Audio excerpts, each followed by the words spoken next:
মাটিটা দেখো এখনো পর্যন্ত আমার ড্রেসিং টেবিলের মধ্যে পড়ে আছে, চিংমিং চিংমিং করছে। ওটা দাও না। মর্নিং বন্ধুরা, কেমন আছো তোমরা সবাই? আশা করছি তোমরা সকলেই খুব ভালো আছো, আমিও বেশ ভালো আছি। আজ হলো তোমার বুধবার। আজকে সকালটা একটু অন্যরকম। ঘড়ির কাঁটা এখন ঠিক 6টা বাজে। কালী পুজোটা তো কেটে গেল, কিন্তু কালী পুজো সেই বাজির শব্দটা এমন ভয় পেয়েছিলাম যে আজও যেন মনটা কেমন কেমন করে। পাশের বাড়িতে যখন ঝামাং করে একটা আওয়াজ হলো বাজির, আমার জানলার কাজটা যখন ভেঙে গেল, এখনো ঘরের কোনায় কাঁচের টুকরো পড়ে আছে, মনে করিয়ে দিচ্ছে ভয়টা এখনো পুরো কাটেনি। ভাবছি উৎসব মানেই আনন্দ, কিন্তু যদি সেই আনন্দে ভয় ঢুকে পড়ে তাহলে সেটা দুঃখের। তবু জীবনটা থেমে তো থাকে না। তনুর আজ অফিস আছে, সকাল সকাল ওই জন্য ঘুম থেকে উঠে পড়েছি। উঠে একদিকে ভাতটা বসিয়ে দিয়েছি, আর একদিকে একটু আলু কাটছি, বেগুন কেটেছি। তবে বেগুনটা ফালতুই কাটলাম। তনুকে বললাম তুই বেগুন ভাজা দিয়ে রুটি নিয়ে যাবি। তনু বলছে বেগুন ভাজা দিয়ে রুটি নিয়ে যাবো না, আমি নিয়ে গেছিলাম বেগুন ভাজার পরোটা। তো আজকে ভাত ভাজা করছি। ভাত ভাজা বলতে কালকের ভাত ছিল, আজকে দুটো ভাত বসিয়েছি গরম, সেটা আমি খেয়ে যাব। আর ভাতটা অনেকটা ছিল ফ্রিজেতে, আর তুমি ওটা ভালোবাসে বলে একটু করলাম। সকালবেলা যাওয়ার সময় টিফিনে খেয়ে গেল, আবার দুপুরের জন্যও নিয়ে গেল। বললাম যে দুপুরের জন্য কেন নিয়ে যাচ্ছিস? দুপুরের জন্য একটু বেগুন ভাজা রুটি করে দিয়েছি, নিয়ে যা না গরম গরম। না, আমি ওই ভাতটাই নিয়ে যাবো। ওই ভাতটা খেতে তুমি খুব ভালোবাসি জানো তো। এই যে বাজার বলতে সেরকম কিছুই নেই, আসল কথা নিয়ে আসার হয়নি। খালি টমেটো পড়ে আছে আর ধনে পাতা পড়ে আছে, কাঁচা লঙ্কাটাও ফুরিয়ে গেছে, ওই জন্য একটুখানি গোলমরিচের গুঁড়ো ছড়িয়ে দিলাম। খেতে কিন্তু খুব সুন্দর হয়েছিল। তার উপরে একটুখানি তোমার ধনে পাতাকে কুচু কুচু করে কেটে দিলাম। হেভি লাগছিল খেতে। তনুকে বললাম কেমন লাগছে রে? বলছে দারুণ হয়েছে।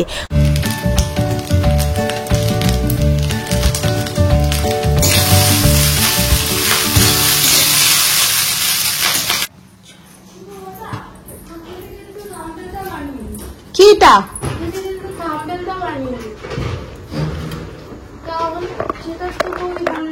তুই কি করছিস এখন? আলমারি ফালমারি খুলে এত জামা বার করা আছে তো, তুমি জামা বার করা হচ্ছে না, তুই আবার আলমারি খুলেছিস? কি খুলে বসাছিস ওটা? হ্যাঁ, আলমারি খুলেছিল তো কি খুলে বসাছিস? ঘড়ির কাটা 7:30 বাজে। চলে নিজে নিজে খাবি তো খা, নাহলে আমাকে খাইয়ে দিতে হলে চলে বস, আমি আর বেশিক্ষণ লেট করবো না। বন্ধ কর বন্ধ কর। অত জামা বাইরে বার করা যে তোর পছন্দ হচ্ছে না, তাই পর। হ্যাঁ, ওই জন্যই তো বলি বাজে ট্রেন করতে পারে। হ্যাঁ, একটু পরে বেরোলেও হয়, কিন্তু তাড়াতাড়ি বেরোতে হবে। সব নিয়ে গিয়ে দাঁড় করিয়ে দেবে, সাবধানে যাবি। দিন ধরে এই গাছগুলোর একদম যত্ন নেওয়া হচ্ছে না জানো তো, খালি জলই দিচ্ছি। একটু যে সার দেবো সেটুকু সময়ও পাচ্ছি না, আর সময় পেলে ভালো লাগছে না। তনু অফিস বেরিয়ে গেল, আর আমি গাছে জল দিলাম। দিয়ে কালকে একটা চাদর কেটেছি, চাদরটাকে এইখানে মেলে দিয়েছি। কালকে এইখানে দিয়ে গেছিলাম, শুকনো হয়ে গেছে, ওই জন্য একটু নিচের দিকে মেলে দিয়েছি। যতক্ষণ না অফিস বেরোই ততক্ষণ পর্যন্ত থাক। আর এই জামা কাপড়গুলো তোমার শুকনো হয়ে গেছে, ওগুলো খানিকটা খানিকটা করে তুলে চেয়ারে রেখেছি। আর যেগুলো একটুখানি হালকা হালকা ভিজে আছে সেগুলো এখন দড়িতে দিয়ে দেবো, আর যেগুলো ভিজে সেগুলোকে এখানে টাঙিয়ে দেবো। মোটামুটি কাজ বলতে এখন ঘর দালানটা তো সকালবেলা রান্না করতে করতে ঝাড় দিয়ে নিয়েছি। ভাতটা ভাজা করেছিলাম, তনু ভাত ভাজাটা খেতে খুব ভালোবাসে। তোমার করে দিয়েছি, ওটাই বলছে আমাকে অফিসে দিয়ে দাও, রুটি নিয়ে যাবো না আজকে। আমি ঠিক আছে তাই বলে অফিসে ওটা নিয়ে চলে গেল। বেগুন ভাজাটা ফালতুই হলো করা। বেগুন ভাজাটা দিয়ে আমি বরঞ্চ করবো, ভাত খেয়ে যাব। আর ভাতের জন্য কালকে ডাল আছে আবার একটু, আর এই যে ময়দাটা মাখা আছে, এটা আমি দুটো পরোটা করে বেগুন ভাজা দিয়ে নিয়ে যাবো। আর এই দেখো ওখানে বাসনগুলো সব মাজা হয়েছে। গ্যাসটা এখনো পরিষ্কার হয়নি, গ্যাসটা পরিষ্কার করতে হবে। এই ঘরে বিছনাটা গোছানো হয়ে গেছে। এই ঘরে বিছনাটা গোছানোই, কিন্তু এই একটু ঝাড় দিয়ে পরিষ্কার করতে হবে। ওই তো আছেই, পোকাগুলো পরে ভর্তি হয়ে থাকে না, ওই জন্য। আর এই ঘরে তো আমরা রাতের দিকে শুই না, রাতের দিকে তো আমরা উভয়ই দুজনে শুই। একা একা শুতে যখন সর্দি ফর্দি করে, ঠান্ডা ফান্ডা লাগে, তখন তনুকে বলে এই ঘরে তুই একা শো, কারণ আমার পাশে শুলে আবার ভাইরাসটা লেগে যাবে বলে, ওই জন্য। আবার যখন শরীরটা একটু ঠিক হয়ে যায় তখন বলি একসাথে শো। আমি একা শুতে একটু ভয় পাই, কেমন যেন মনে হয় কেউ জানলার কাছে দাঁড়িয়ে আছে, কেউ খটখট করছে, এরকম মনে হয়। চল, অনেক কাজ এখনো আছে বাকি। দেখতে দেখতে ঘড়ির কাটা 8:10 হয়েই গেল। মানে সময়টা কিভাবে কেটে যায় না হু করে, কিছু বুঝতেই পারি না। যে এই মনে হলো যেন সকালটা হলো, এত সকালে উঠে পড়েছি, সব কাজ হু করে করে ফেলবো, কিন্তু সব কাজ হু করে করতে গিয়েও দেখি আমার লেট হয়ে যায়।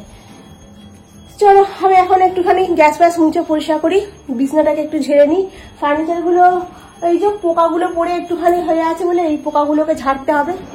কত কাজ, আসার সময় ভাবি ধুর আমার আর ভালো লাগে না, কাজ বাজ করবো না, চুপ করে বসে থাকি। আর আমার তো বিশেষ করে সেন্টারে যেতে আমার একদম ভালো লাগে না, একদমই ভালো লাগে না আমার ওখানে। তো চলো বন্ধুরা এখন আমি রাখি, কাজগুলো করি। তুবড়ির মাটিটা দেখো এখনো পর্যন্ত আমার ড্রেসিং টেবিলের মধ্যে পড়ে আছে। এখন ড্রেসিং টেবিলটা পরিষ্কার করে ঝাঁট দিতে গিয়ে টুক করে দেখলাম একটা পায়ের মধ্যে কাঁচ ফুটে গেল। মানে এখনো আমার ঘরেতে কাঁচ পড়ে রয়েছে, কোথায় পড়ে রয়েছে বুঝতেই পারছি না। যখন মানে ঝাঁট দিচ্ছি পরিষ্কার করে কুড়ে কুড়ে ঝাঁট দিচ্ছি যাতে কাঁচটা একটুও না থাকে। ওই ড্রেসিং টেবিলটা পরিষ্কার করছি, ওখানেই হয়তো কোথাও একটা ছোট্ট মতো কাঁচ ছিল, টুক করে মেঝেতে পড়ে গেছে, আমার পুট করে পায়ের মধ্যে ঢুকে গেছে। যাই হোক ওটাকে বার করে ফেললাম, ভাবছিলাম ব্যথা হবে বোধহয়, তারপর দেখলাম না ব্যথা হয়নি, মোটামুটি এখন ঠিকই আছে। আর পিয়ালি বলছো যে গোপালের কাছে একটা পুজো দিতে। হ্যাঁ গোপালের কাছে পুজো দিলে মনটা একটু শান্তি পাবে জানো। সত্যি বলতে কি গোপালের আশীর্বাদ ছিল বলেই এত বড় ফায়ারটা থেকে আমি রক্ষা পেলাম। আমার ইউটিউবের সকল বন্ধুদের অনেক অনেক ধন্যবাদ। এত বিপদের দিনে তোমরা যেভাবে আমাকে সাপোর্ট করছো, হ্যাঁ যেভাবে তোমরা আমাকে সাহস যোগাচ্ছ, মানে আমার মনের শক্তিটা অনেক বেড়ে গেছে জানো তো।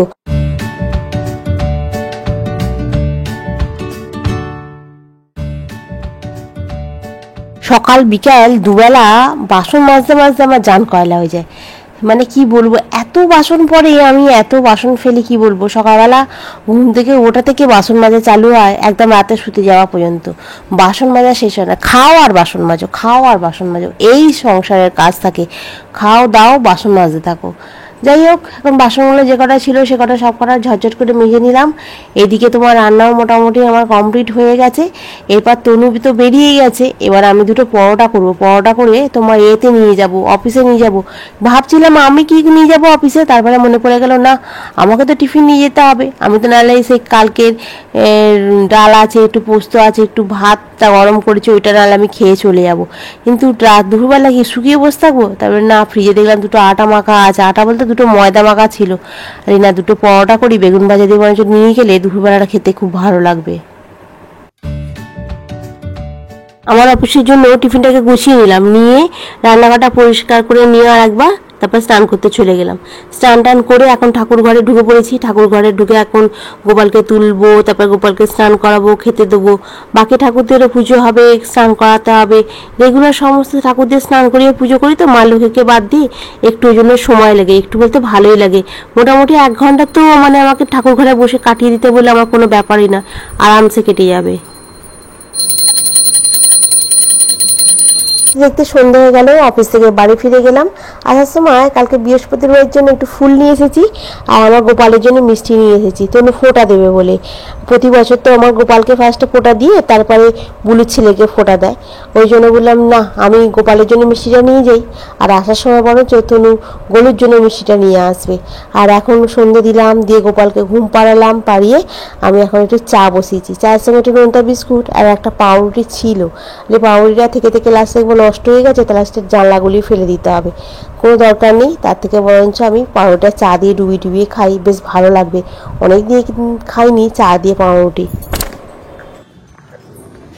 কালকে তো তোমার ভাই ফোঁটা, এসে চা পা খেয়েছি। অন্য বছর বেরোই ভাই ফোঁটার মিষ্টি কিনতে, এবছর তোর তো অফিস। ওকে বললাম তুই খালি তোর ভাইয়ের জন্য, আমাদের মানে গলুর জন্য তুই নিয়ে চলে আয়। আমি আসার সময় আমার গোপালের জন্য মিষ্টি আমি নিয়ে এসেছি। এবার আমি যদি গরুর জন্য কিনে নিয়ে আসি তনুর আমার পছন্দ হবে না। আর বললাম দেখ ভাই কিছুই খায় না মিষ্টি, একটা কেক খায়, তুই একটা ভালো দেখে কেক নিবি। আর ও মা বলে দিয়েছে শন পাউরি খায়, আর তোমার এই কাজু বরফিটা খায়, এই দুটো নিবি। আর এছাড়া তোর পছন্দের মতো দুটো এক্সট্রা মিষ্টি নিবি, বেশ সুন্দর যাতে দেখতে লাগে, ভালো লাগে। বলছে ঠিক আছে। আর আমি গোপালের জন্য মিষ্টি ফুল সব আসার সময় নিয়ে গুছিয়ে চলে এসেছি।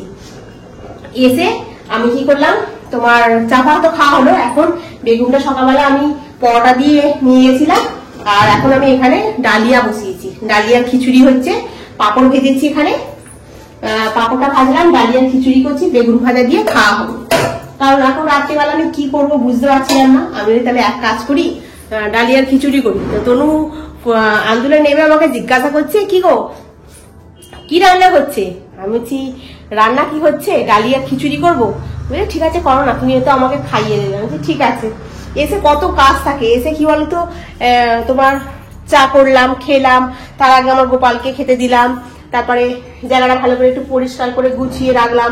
কালকে আবার আমাদের বেরোতে হবে, কালকে বৃহস্পতিবারের পুজো আছে, কালকে ঘর ফট মাজবো, এ করবো, পুজো করবো। সমস্ত ঠাকুরকে সকালবেলা খেতে দিয়েছিলাম, সমস্ত বাসনগুলো গুছিয়ে এখানে রেখে দিয়েছি। কালকে সকালবেলা উঠে যাতে ঝটপট করে বাসনগুলো মেজে পরিষ্কার করে নিতে পারি। জামা কাপড় আছে বিছনা খানিকটা, এখানে খানিকটা মানে শুকনো হয়ে গেছে, আরো কিছু জামা কাপড় আছে সেগুলোও শুকনো হয়ে গেছে।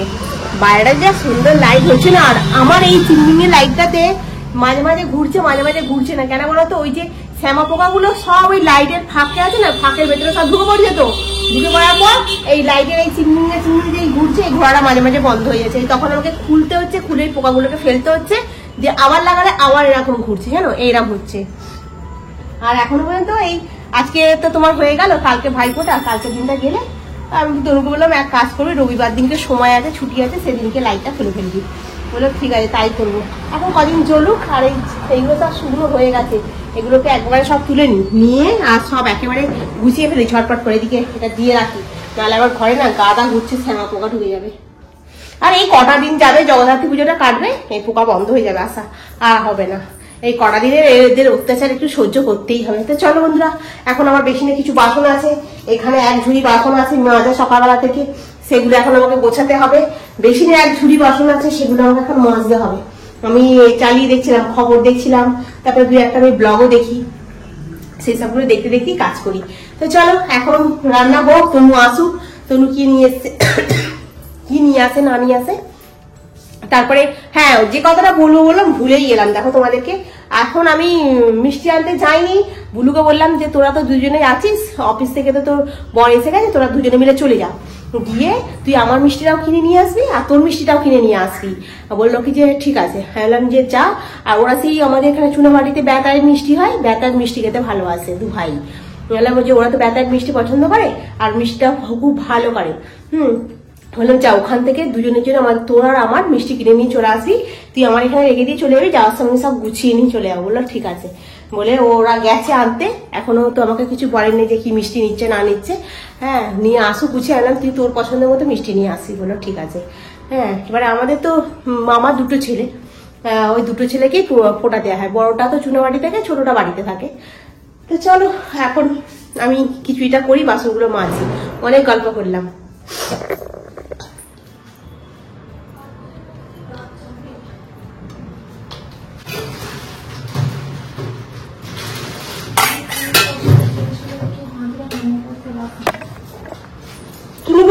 এটাকে নিয়ে চলো। কি রে তুই চকলেট খাচ্ছিস, আমাকে দিলি না? আম করলি তো, ঠিক আছে মনে থাকবে, তুই চকলেটটা খেলি আমাকে দিলি না।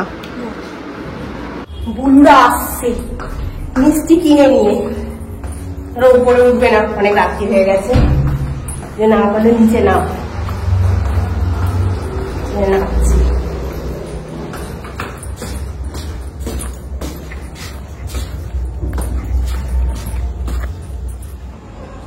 চিংমিং চিংমিং করছে। আর ওইটা থেকে নিয়েছিস?